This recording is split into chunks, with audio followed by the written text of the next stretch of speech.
Welcome! You're listening to the Uncharted Lancaster podcast, where we explore the hidden histories, forgotten places, and long-buried secrets of Lancaster County. Using modern digital storytelling tools, each episode brings a new piece of local lore to life, revealing the strange, the surprising, and the stories history left behind. Let's begin. So today, we are taking a deep dive into the life of an 8th grade dropout named Frederick Shoff. Or sometimes you'll see it written as Frederick or just Fred in the historical record. Right, the spelling is a bit all over the place depending on the source. Yeah, exactly. But as we were piecing his life together from these old 1911 newspaper clippings and, local historical annals, this truly bizarre picture started to emerge. It really did. It's a staggering story. Because usually when we look back at history, Yeah. the great builders, right, the industrialists, the people who quite literally shaped the physical world you and I live in today, Yeah. their success can seem almost preordained.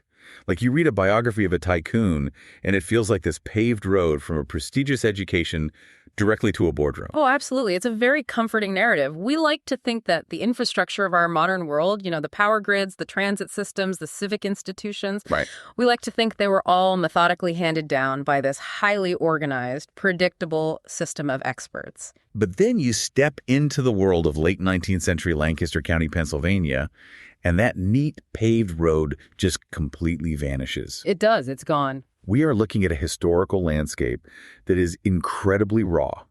It's chaotic, and it's entirely unforgiving. I mean, this wasn't a boardroom environment at all. No, not even close. This was an era of massive, violent, natural forces literally colliding with the very earliest, clunkiest attempts at modern industrialization. Yeah, that's the perfect way to describe it. And right in the middle of that chaos stands Frederick Shoff.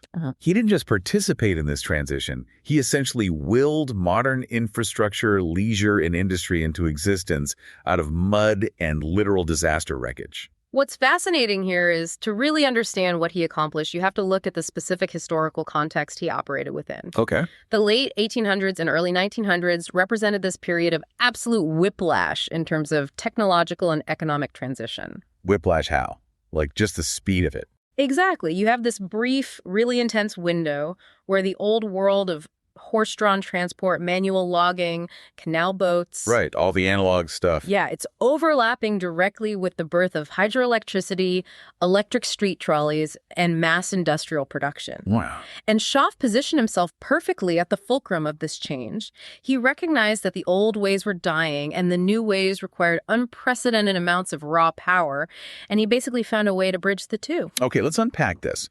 Because to understand how a person even develops that kind of vision, we have to start with the boy who had absolutely nothing. Right, the very beginning. So the records show that Frederick Shoff was born on April 1st, 1857, on an ancestral farm in Conestoga Township.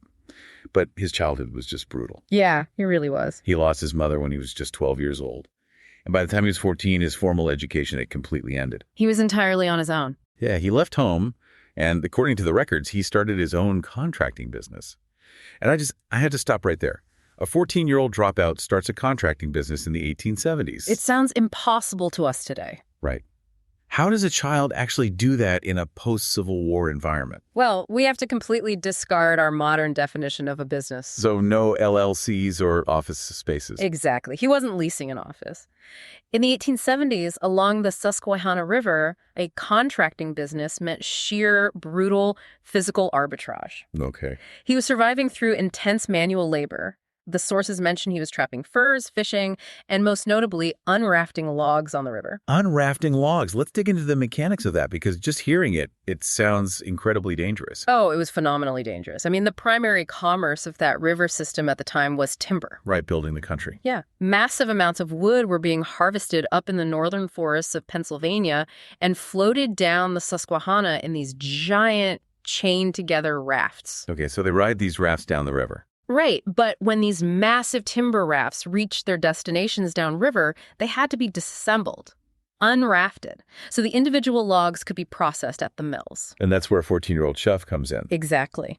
This involved men, And in his case, a young boy, standing on slippery, rolling logs in a rushing, often freezing river. Oh, my God. Using these long pike poles to decouple massive pieces of timber. I mean, one slip, and you could easily be crushed between logs or drowned under the raft. So his foundational education wasn't in a classroom at all. It was in the freezing water. Right. Learning the absolute undeniable realities of physics, leverage, and just raw physical labor. Precisely. And think about the psychological impact of that. When you have to expend that much physical energy and take on that much physical risk just to extract a single dollar from your environment. It changes you. It completely alters your relationship with value. You develop this hyper-pragmatic mindset. Right, because you can't afford to waste a single calorie. Exactly. You become incredibly adept at spotting inefficiencies because inefficiency in that environment doesn't just cost money. It costs calories and potentially your life. So you look for the easiest path to the money. You start looking for ways to generate capital that don't require you to literally risk your neck every single day. Which brings us to his early 20s. So it's around 1881. He's 24 years old, and he makes his first major real estate investment. This is a huge turning point. He buys the Colemanville Iron Works. And crucially, he buys the 1,000 acres of land connected to it. Now, buying an old ironworks might seem like a standard, industrial play. For sure. But the property came with a massive cinder dump. And Shoff doesn't restart the ironworks. He turns around and sells the cinder dump. Right. And the proceeds from selling this massive pile of waste actually net him more than the entire cost he paid for the plant and the 1,000 acres of land. It's unbelievable. How does that even work? Yeah. What exactly is a cinder dump, and why on earth would anyone pay a premium for it? This is where we see his genius for arbitrage really crystallize. Yeah. Because to understand the cinder dump, you have to understand 19th century metallurgy. Okay, give me the crash course. So the Colemanville plant operated what were known as bloomeries and furnaces. To make iron, you take raw iron ore, you mix it with a fuel source, usually charcoal, and you heat it to extreme temperatures. So you melt the iron out of the rock. Right. The iron melts, but all the impurities in the ore... That dirt and stuff? Yeah, the silicates, the dirt, the rock, that all melts too and has to be drawn off. And this byproduct is called slag or cinder. And as it cools, it hardens into this really dense, glassy, rock-like substance. So over decades of operating this ironworks, the previous owners were just taking this heavy, sterile glass rock waste and piling it up on the property. Exactly. To the ironworkers, it was a massive liability. This is a trash mountain. It was literally a mountain of useless industrial waste taking up valuable space. But Shoff wasn't burdened by the traditional assumptions of the iron industry. He saw something else. He looked at the broader economic landscape of 1881, what was happening in America at that exact moment. The massive expansion of the railroads. Right. And what do railroads need more than anything else besides steel rails? Wood for the ties. Wood, yes. But they also need track ballast. Aha. They need millions of tons of crushed, durable aggregate to pack underneath and around those wooden railroad ties. To keep them from sinking into the ground. Exactly. Ballast locks the tracks in place, it distributes the immense weight of the trains, and it provides crucial water drainage so the tracks don't just disappear into the mud when it rains. That makes total sense. So Shoff realized that he hadn't just bought an obsolete ironworks. He had bought a ready-made, massive quarry of premium crushed aggregate. That is a brilliant pivot. I mean, it's like someone buying a bankrupt tech company today, right? Yeah. Just to sell its discarded servers for scrap metal, making their money back on day one. It's the exact same principle. But wait, was he just incredibly lucky to find that cinder dump, or did he see what the previous owners were blind to? I think he absolutely saw what they were blind to. He was monetizing overlooked assets. And the speed of his reinvestment is what separates him from someone who just got lucky and won the lottery. What did he do with the money? He takes this massive windfall from selling the cinder dump and immediately starts building a diversified economic ecosystem. He doesn't just sit on the cash. First, he builds a roller process flour mill. Wait, I want to pause on the roller process part, because that specific detail is noted in the historical records. Why is that important? Because it shows he was investing in bleeding edge technology. For centuries, flour was milled using massive stone wheels that ground the wheat. Right, the classic windmill style. Exactly, and that produced a coarse, darker flour. But in the 1880s, the steel roller mill was introduced. Okay. It used corrugated steel cylinders that cracked the wheat perfectly, separated the bran efficiently, and produced a highly desirable, fine, bright white flour. Oh, so it was a luxury product at the time. It was a massive technological leap. So Shoff didn't just build a mill, he built a state-of-the-art facility to maximize his margins. Wow. Okay, so he has the high-tech flour mill, and he built the sawmill, and he starts a 50-cow dairy farm. Right. And just to put a punctuation mark on his dominance here, he builds the largest barn in Lancaster County to house that dairy operation. It was massive. A structure so huge that records from 30 years later note it still held the size record. I mean, in a very short window of time, he transitions from a teenager pulling wet logs out of the mud to dominating the agricultural and industrial landscape of his county. He moves entirely up the supply chain. He's no longer the raw labor. He is the capital and the means of production. But what he retains from those early years on the river is this absolute fearlessness when it comes to unpredictability. How so? Well, he had mastered localized arbitrage with the cinder dump, but static waste only generates so much capital. You eventually run out of the mountain of slag. Right, you sell it all and it's gone. Exactly. To really scale, he needed a higher volume of raw material. And ironically, the fastest way to acquire massive volume in the 19th century wasn't to build a bigger factory. What was it? It was to wait for nature to destroy one. Which brings us to his absolute mastery of disaster capitalism. I mean, we're moving now from Shoff monetizing localized waste to essentially weaponizing the chaotic forces of nature to build a massive fortune. This is where his logistical genius really shines. Let's look at the Columbia Bridge incident in 1896. A massive tornado tears through the region and completely wrecks the local mile-long bridge at Columbia. It literally blows the structure right off its piers. Right into the Susquehanna River. It is a catastrophic failure of infrastructure. Transport is halted, the river is blocked. It's a mess. A total disaster zone. But Frederick Shoff looks at a mile of sunken wreckage, and he sees inventory. He immediately steps in and buys the wreckage from the Pennsylvania Railway Company. And again, he targets a very specific secondary market. He knows exactly what is sitting at the bottom of that river. Yeah, he pulls between 200 and 300 tons of old-style charcoal iron out of the wreckage, and he secures a contract to sell it directly to the United States government so they can manufacture anchor chains for their steamships and cruisers. Yes. Now, why did the Navy want this specific iron pulled from a destroyed bridge? Why not just buy new steel or iron from a modern foundry?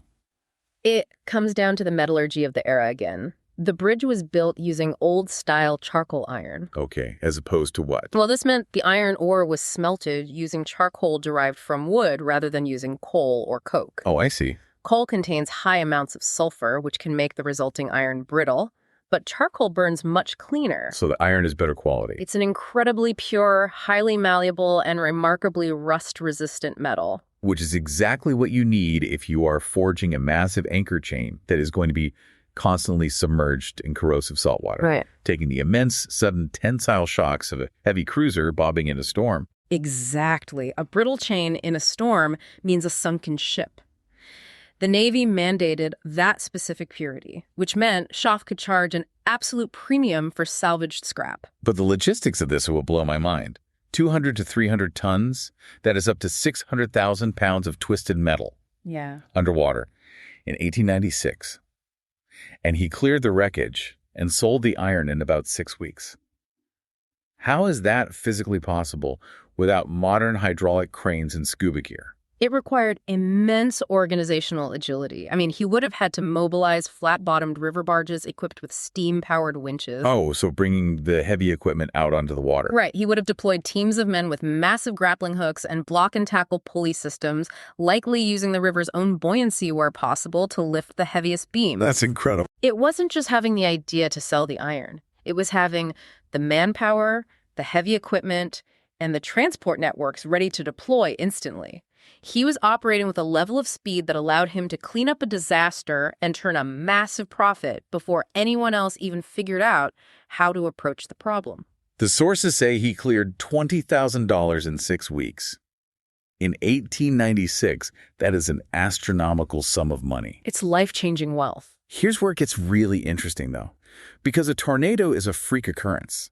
You can't build a reliable business model waiting for a tornado to destroy a bridge. No, you can't. So Shoff figured out how to monetize recurring natural disasters.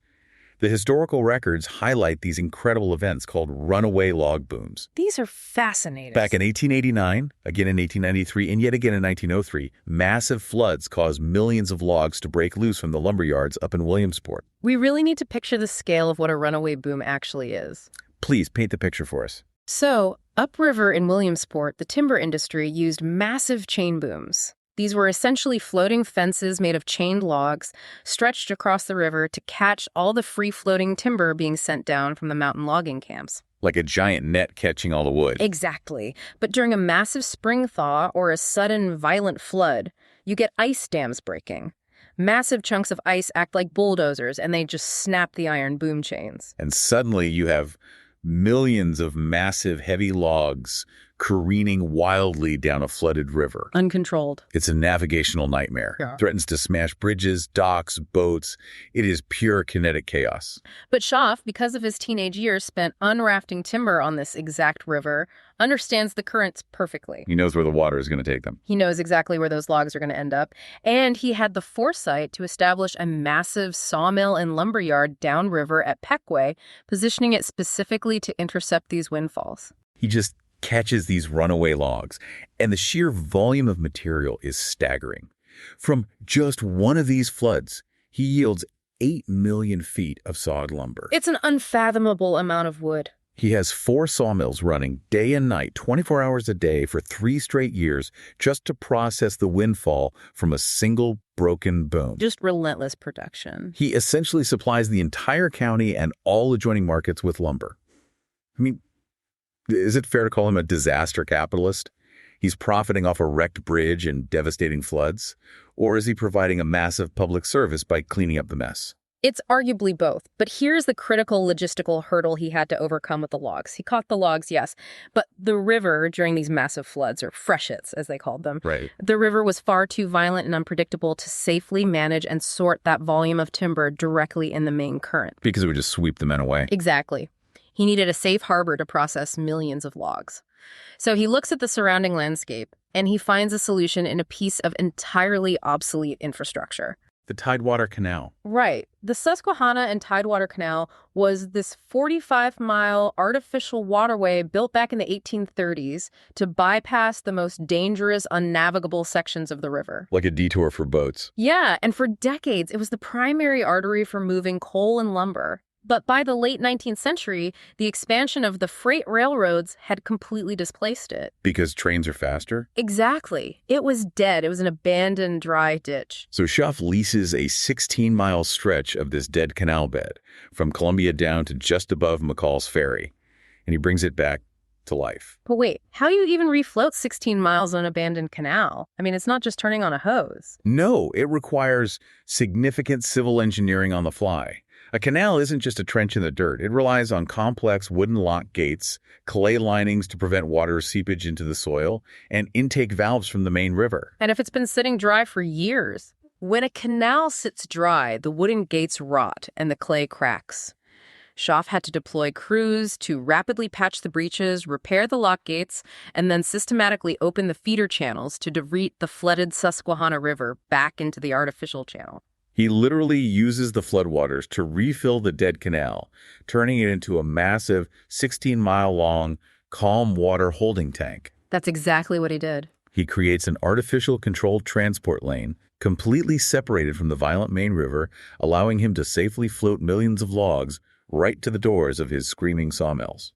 It is absolute logistical perfection. He takes a piece of obsolete technology that the modern economy had discarded, and he resurrects it to process a massive windfall provided by a natural disaster. He completely neutralizes the danger of the flooded river. Right, by utilizing the very infrastructure the river had previously relied on. It is a stunning visual. Just picture 16 miles of a weed-choked ditch suddenly flooded and choked with 1 million logs, feeding mills that haven't stopped turning in 3 years. It's an industrial symphony. But it does bring up a stark reality about the era.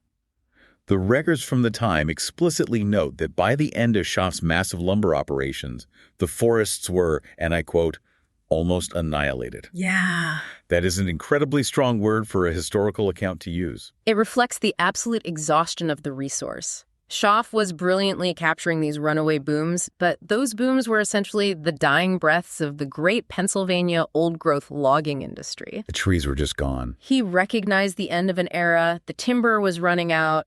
He squeezed the absolute last drop of vast wealth out of the environment before the door closed forever. And that foresight leads us directly to his next evolution. Because up to this point, Shoff had made millions by being at the mercy of the river's wild fluctuations. True. He reacted to tornadoes. He reacted to broken booms and floods. But by the late 1890s, with the timber vanishing and the industrial landscape shifting, Shoff decides to stop reacting to the water. He decides to start controlling it entirely. If we connect this to the bigger picture, he recognizes that the future of industry isn't in moving physical goods like logs or coal down the river. What's the future then? The future is in harnessing the sheer kinetic energy of the water itself to generate electricity. So in 1896, and pushing further into 1898, Shoff conceives a project that is just breathtaking in its ambition. He wants to build a massive hydroelectric dam across the mighty Susquehanna River. Right. And he doesn't just pitch an idea, he puts his own money on the line. He pays out of pocket for a full year of civil engineering surveys, hiring experts to take soundings, make surveys, and draw blueprints. Because building a hydroelectric dam is an immensely complex engineering challenge, especially in the 1890s. You can't just stack some rocks in the river. No, you can't just drop a wall in the water. You need a specific geographic topology. And most importantly, you need a significant head of water. Okay, what exactly does head of water mean in this context? I'm picturing water literally having a head. Well, it refers to the vertical drop of the water. The kinetic energy that spins the massive turbines inside a dam isn't just generated by the speed of the river flowing horizontally, it's generated by the pressure of the water falling vertically. So gravity's doing the work. Exactly. The higher the drop, the greater the pressure, and the more electricity you can generate.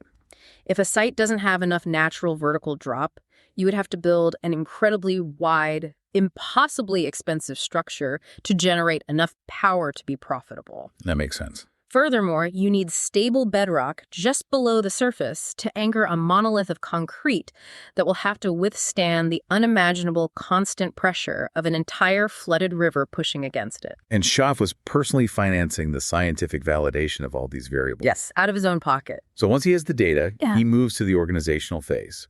He organizes the York Furnace Power Company, and he brings in heavy hitters. The records list high-profile legal and financial figures from the region, like Walter Franklin and Judge J. Hay Brown. He's building a coalition. He is assembling a board of powerhouses to give the project legitimacy. But then they hit the harsh reality of the river's geography. It becomes this massive process of trial and error. Right. Initially, they look at a location near York Furnace, but the financial backers and the engineers determine there simply isn't a great enough head of water there to make the power generation profitable at scale. The drop wasn't high enough. Exactly. So they move downriver. They attempt to make soundings in a treacherous, narrow area of the river known as the Neck below Tuquan. You have to imagine these 19th century surveying crews out in small rowboats, right? Dropping weighted lead lines into swirling, violent rapids trying to map the unseen riverbed. It's terrifying work. But there, the records tell us the depth of the water and a violent undertow current prevented them from finding any secure anchorage for a dam. Which is a fascinating geographic footnote. An undertow isn't just dangerous for a swimmer, it makes construction impossible. Why is that? To pour the concrete foundations for a dam, you first have to build massive temporary walls in the water called cofferdams so you can pump the area dry. Oh, right. You can't pour concrete in rushing water. Exactly. And a violent undertow will relentlessly scour the riverbed and undermine any temporary structure you try to build. So nature literally dictated the region's economic development here. That's wild. If that undertow hadn't been there, the entire center of gravity for the county's power grid would have shifted to the Neck. But they keep pushing, and finally, they find the perfect site down at McCall's Ferry, which eventually becomes the location of the massive Holtwood Dam. Right. Now, they have the location, they have the engineering proof, but they need the capital to actually build a monolith across a river. So Shoff and his partner, John W. Holman, pack their bags and head to New York City to pitch the elite Wall Street capitalists. We really need to appreciate the adaptability required here. We are talking about a man who left school at 12. whose foundational business experience was wrestling wet logs out of the mud, and he is walking into the boardrooms of elite New York financiers and successfully pitching a multi-million-dollar infrastructure project. It's like something out of a movie. He proved he could navigate the highest echelons of corporate finance just as effectively as he navigated river currents. And the pitch works. They secure an offer from a syndicate of New York and Philadelphia capitalists who put up $10,000 just for a 6-month option to investigate the site with their own corps of engineers. They bought the time to double-check his math. And the New York engineers come down, they verify Shoff's data, and 18 months later, the McCall's Ferry Water and Power Company takes charge and begins construction on what will become one of the most important dams on the lower Susquehanna. But here is where Shoff executes what might be the most brilliant real estate play of his entire life. It's like owning the land under a gold rush, but only selling the rights to pan the water. It is a masterclass in separating utility value from speculative value. Tell us what he did. During this entire 10-year process of surveying and pitching, Shoff was quietly buying up the actual land. He personally purchased 1,000 acres of land directly abutting the river at the exact proposed dam site. Okay. And when the deal goes through with the New York syndicate, Shoff turns over only the water rights to the power company. So they can use the water, but they don't own the dirt. Exactly. He retains full ownership of all the physical land along the shoreline. That is a monumental flex. He understood riparian rights perfectly. He knew the power company only cared about the kinetic energy of the water flowing past the property. They needed the right to dam the water and flood the immediate basin. Right. But Shoff also knew that once that massive dam was built, creating a huge, calm lake behind it and bringing massive industrial infrastructure and roads to an isolated area, the value of the surrounding shoreline property would absolutely skyrocket. The historical accounts explicitly state that some of this land later changed ownership at a sudden advance in figures. He essentially forced the Wall Street syndicate to fund the massive appreciation of his own personal real estate portfolio. And beyond enriching himself, Shoff birthed the modern electrical grid for his region. He recognized that the future of the entire county's economy relied on controlling power generation. He's playing 3D chess. And while the New York syndicate built the massive McCall's Ferry Dam, Shoff concurrently organized his own localized power company, the Colemanville Water and Power Company, in 1905. Which perfectly transitions us into the next phase of his empire, because by the early 1900s, Shoff has helped secure massive electrical power generation for the region. But electricity is entirely useless unless it powers something. You need demand. You need consumers. And Shoff's solution to generating demand for his electricity, utilizing his vast lumber reserves and monetizing his remote land holdings, was to build a transportation network. Right. Specifically, he built a trolley line to deliver a captive audience directly into the wilderness. This is a remarkable pivot from heavy industrial contracting to creating a consumer experience. He takes the raw materials of his previous successes to build the infrastructure of leisure. First, he becomes the indispensable supplier for the entire regional trolley boom. The records detail that Shoff supplied the ties, the poles, and the lumber for almost all the trolley lines, spiderwebbing out from Lancaster to surrounding towns like Strasburg and Millersville. He's the backbone of the expansion. We are talking about him shipping 40,000 railroad ties and cutting 5,000 telegraph poles. What exactly goes into making a trolley tie, and why did they need so many? Well, a tie isn't just a random piece of wood. It has to support the immense, shifting weight of a multi-ton electric streetcar while resting in damp soil or crushed stone. So it has to be tough. It requires dense, rot-resistant wood, often oak or chestnut, cut to precise dimensions and chemically treated to withstand the elements. When a traction company is laying dozens of miles of track, the demand for these massive, durable timbers is astronomical. And he's got forests of it. Shoff, utilizing his massive timber reserves and his high-capacity sawmills, was literally laying the wooden foundation for the county's transit system. But Shoff wasn't content just selling the lumber to other companies. He wanted his own transit line. In 1901, he pays for the initial survey at his own expense and organizes the Lancaster and York Furnace Street Railway Company, becoming its president. Of course he does. By December 1904, the first car makes its trip. It was a 12.5-mile route starting opposite the Millersville Normal School down into the wilderness of Pequea. Fares were 5 cents, later bumped up to 15 cents.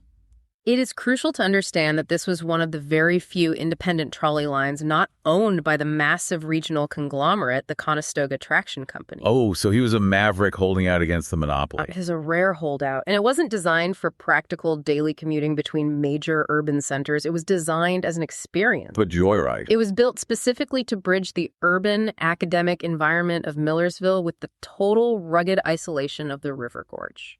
But the experience of riding this trolley sounds absolutely wild.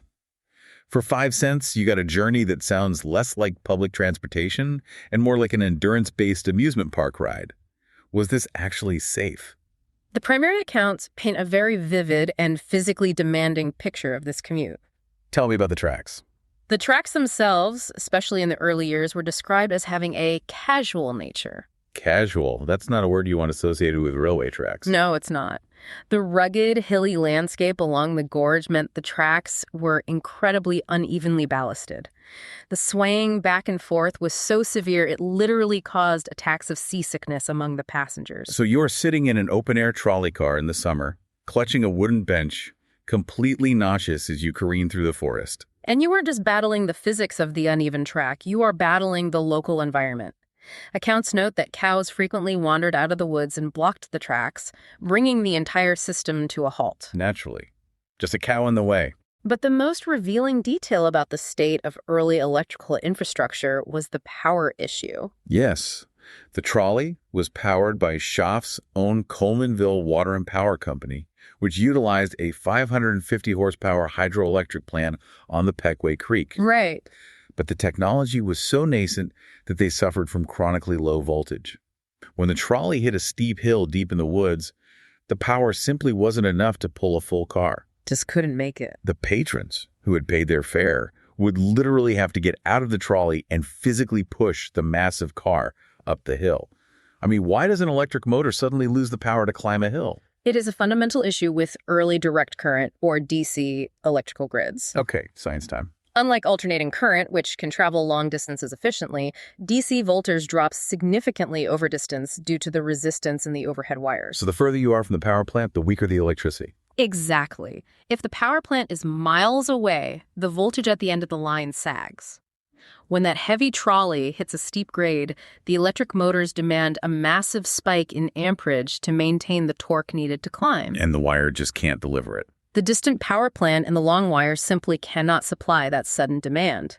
The voltage plummets, the motors stall out, and human horsepower has to take over. Which perfectly illustrates the incredibly fragile, symbiotic nature of Shoff's businesses. Think about the closed-loop economic ecosystem he created. It's all connected. His land provided the raw wood.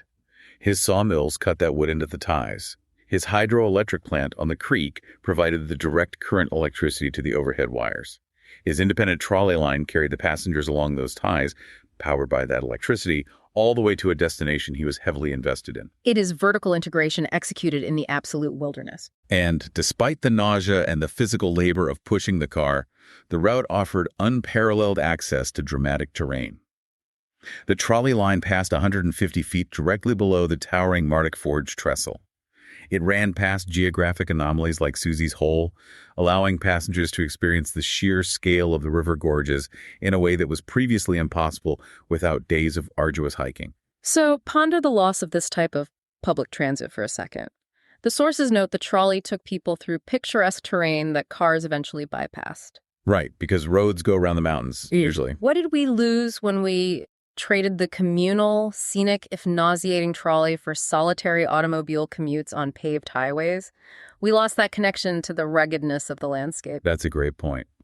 But it brings us to the destination. You've survived the harrowing, seasick trolley ride deep into the river hills, pushing the car up the final incline. Where exactly are you going? You're arriving at Pequea. Right. A sleepy village where Shoff and his partner, Paul Hine, were attempting to turn a remote location into a world-class tourist destination. You are arriving at Shoff's ultimate vanity project, a Gilded Age resort in the wilderness. We are moving from the gritty reality of infrastructure to pure aspirational luxury. This is where we see the height of his ambition to reshape the social landscape. Between 1901 and 1903, Shoff built the Riverview Hotel. This was not a rustic hunting cabin. This was a massive 3-story structure with 75 bedrooms, sitting on 500 acres of mountainous forest with 4 miles of river frontage. It was a palace in the woods. He built this palatial estate, proved it could attract guests, and then, in typical Shoff fashion, he sold the hotel itself to Hine in 1904. He presumably made a tidy profit on the sale while remaining deeply invested in the surrounding infrastructure and the trolley that fed the hotel. The amenities of this resort were staggering considering its remote location. We aren't just talking about a bed and a meal. The Riverview Hotel featured manicured tennis courts, croquet courts, a banquet hall, ballroom dancing. They even had a miniature narrow-gauge steam railroad operating on the property. Oh yeah, the Cagney train. Guests could ride a real working steam locomotive manufactured by the Cagney brothers. It was a literal coal-fired, scaled-down train used purely for amusement. They took steamboat rides on the river. And at night, the ballroom came alive with Pappy Stark and his blue Danube serenaders playing. The juxtaposition is incredible. Picture the Gilded Age elites, right? Wearing formal attire, dancing the jitterbug deep in the Pennsylvania woods, completely isolated from the world except for a single electric wire and a set of wobbly trolley tracks. And it drew an incredibly diverse crowd of the elite. It became known regionally as a rich man's playground. It even had celebrity sightings. Heavyweight boxing champion Jack Dempsey stayed there, and allegedly President Calvin Coolidge visited, though the historical record notes that the signature in the guest book was suspect. Probably a forgery, but the rumor alone speaks to the hotel's prestige. Part of the draw was also health tourism. Water was piped in at great expense from the nearby York Furnace Springs, heavily advertised for its health-bringing properties. But the anecdote that truly encapsulates the fragile reality of this isolated luxury involves the hotel's lighting system. Oh, this is my favorite part. It is a stunning, tangible lesson in early electrical engineering. A man named Jim Prangley recounted a story from 1910. The Riverview was one of the very few places in the southern end of the county to have electric lighting. There were 5 incandescent electric light bulbs on the front porch of the hotel. Right. And Pramley remembered watching those lights fluctuate wildly. Because the hotel and the trolley line shared the exact same localized DC power grid from the Colemanville plant, the lights on the porch would literally dim and fade when the trolley, miles away in the woods, was struggling to climb a steep grade. This raises an important question about the fragility of luxury at that time. Because as that heavy trolley motor strained against the incline, it drew massive amounts of current from the shared line, causing a system-wide voltage sag. And the bulbs just don't get enough juice. Incandescent bulbs rely entirely on steady voltage to heat the filament until it glows. When the voltage dropped, the filament cooled and the light dimmed. And then when the trolley crested the hill and started coasting downward, relinquishing its draw on the current, the lights on the porch would suddenly blaze bright again. It perfectly encapsulates the era. You could sit on the porch of a luxury hotel, sipping a drink, and literally see the physical strain of a trolley car a mile away in the woods, transmitted through the glowing filament of a light bulb. It reminds us that this entire ecosystem of leisure was hanging by a very thin electrical thread. And that fragility is perfectly highlighted by the ultimate foil to the Riverview Hotel, the doomed Pequea Inn. Right, because 75 rooms wasn't enough. Shoff and a partner named John K. Hartman decided they needed to go bigger. They planned what was supposed to be a colossal 384-room super resort called the Pequea Inn. It was a massive overreach, and it was a disaster from the start. In early 1910, an ice freshet wiped out the crucial supply bridge over the Pequea Creek.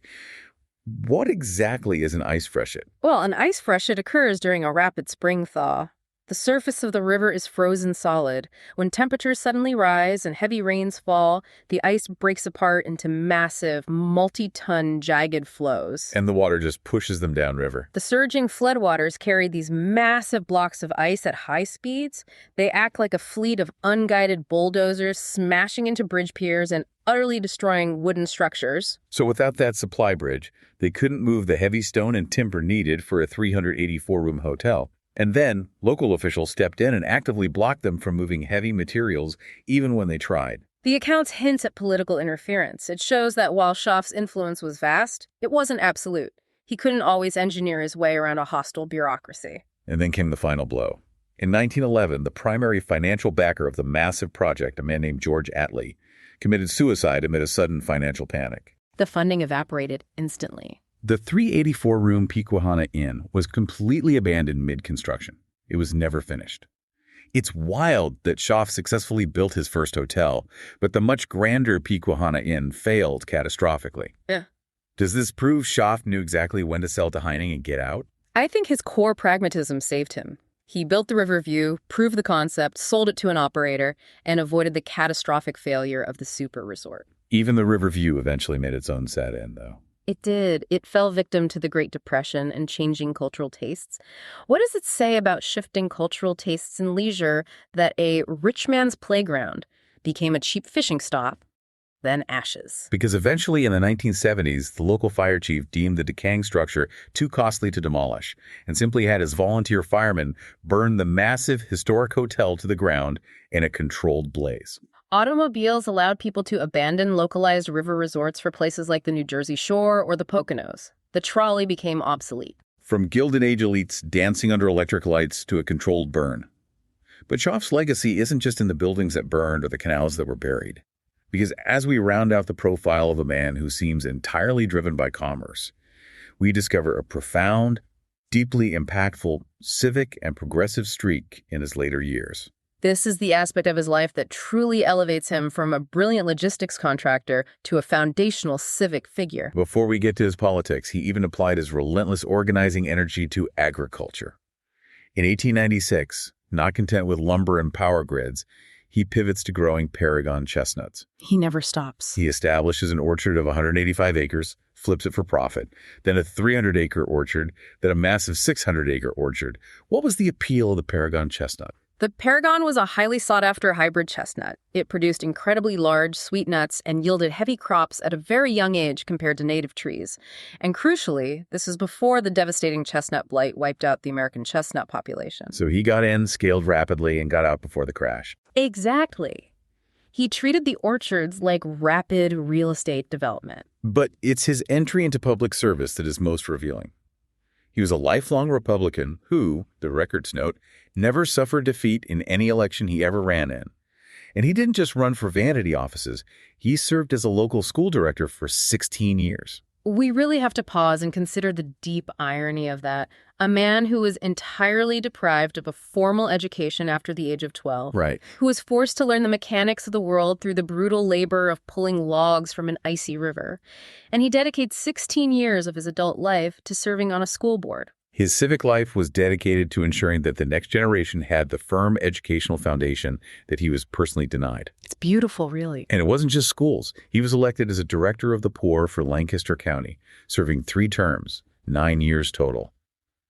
The records note that he investigated similar institutions out of state to figure out how to reform the care for the mentally unbalanced. Right, because at the time, the county's poor department was in a discreditable condition. How did a 19th century poorhouse actually operate before he stepped in? In the 19th century, almshouses or poorhouses were often grim, underfunded institutions. They were essentially holding pens that warehoused the destitute, the elderly, and the mentally ill, all together in squalid conditions, often with minimal medical care. So what does the ultimate 19th century pragmatist do? He doesn't just throw money at the problem. He institutes structural, data-driven reform. He treated the county's poor department like a failing business that needed restructuring. He personally travels to investigate similar institutions in other states. He gathers data, and he uses that data to completely restructure the care, taking it from a disgraceful state to a system where they were, according to the records, comfortably cared for. He applied the exact same logistical brilliance that he used to tame the runaway log booms to the problem of civic welfare. He demanded operational efficiency, but the ultimate profit he was seeking was human dignity. And his political mastery culminated in the creation of the Stevens Technical School. Shoff was a quiet promoter of the school. He navigated the bureaucracy so smoothly that he accomplished a massive land transfer from the almshouse property to locate the school in the best spot without graft or scandal. If we think about the often corrupt reality of Gilded Age local politics, executing a major land transfer for a public institution without a hint of graft or scandal is perhaps his most impressive feat. It really is. It suggests that if Shoff had focused his formidable intellect purely on politics rather than business, he could have climbed incredibly high. He was a master political operator. So what does this all mean? We started this deep dive looking at a ruthless teenage opportunist grabbing logs out of a freezing river. And we end with a man reforming mental health care and quietly maneuvering the legal system to build a technical school. That is a staggering character arc. It is the arc of a man who realized that the ultimate expression of power isn't just accumulating personal wealth, it's shaping the institutions that will outlive you. To summarize Frederick Shoff, for you listening, he isn't just a fascinating historical figure trapped in old newspaper clippings. He is an avatar of sheer human will. He didn't just live in Lancaster County. He shaped its physical reality. And his fingerprints are everywhere. The power grid, the transit lines, the land value, the schools, the humane institutions, they are all part of his legacy. When you flip a light switch today, or drive over a bridge, or enjoy a public park by a river, you are interacting with the long shadow of visionaries like Shoff. Infrastructure isn't just concrete and wires. It is the crystallized ambition of people who refuse to accept the landscape exactly as they found it. Which leaves us with a provocative thought for you to carry with you. We live today in a world that feels entirely mapped out. It is highly regulated, highly specialized, but history tells us there are always blind spots. If a 14-year-old Frederick Shoff were alive today, possessing that exact same hyper-pragmatic genius, looking at the cinder dumps and wrecked bridges of our modern digital or physical world, what massive opportunity would he see that the rest of us are completely blind to? What obsolete system is just waiting to be turned into an empire? Exactly. Thanks for taking this deep dive with us. Thanks for listening to this week's episode of the Uncharted Lancaster podcast. If you enjoyed the episode, be sure to subscribe and leave a rating or review wherever you listen. It really helps more people discover the show. For more fascinating local history, visit unchartedlancaster.com. And if you'd like to go deeper, check out one of Adam Zern's books at unchartedlancaster.com/books. Until next time, keep exploring.